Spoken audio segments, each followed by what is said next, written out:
good day sa tanan. So ako di ay ang mag-challenge karon sa tithes and offering.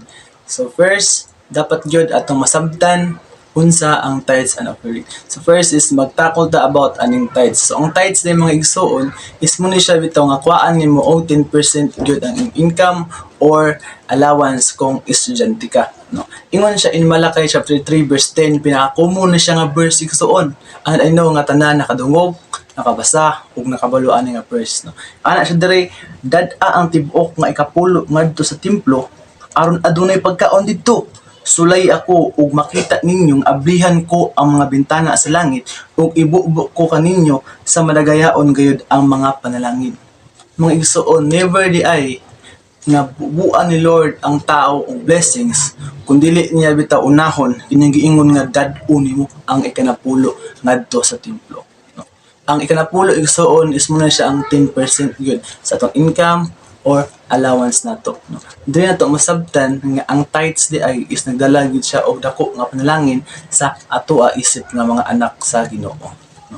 So dili nato gyud pud mas maklaro nga ang pag-tithes is gina-recognize nimo nga ang kamot ni Lord is willing gyud nga motabang nimo, willing gyud bitaw mo bless nimo, willing gyud siya kana bitaw able gyud siya nga mo-move gyud sa imong kinabuhi nimo, no.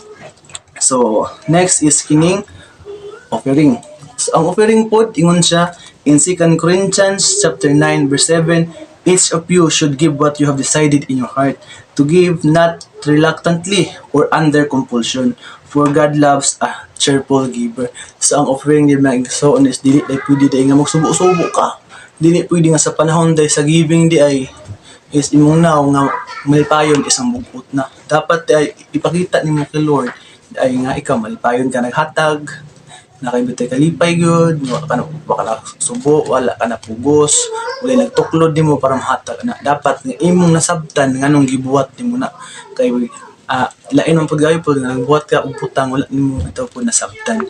So igsoon akong balikon nga ang Ginoo malipay sa mga tao nga malipayon nga naghatag sa iha, malipayon nga ubay sa iha.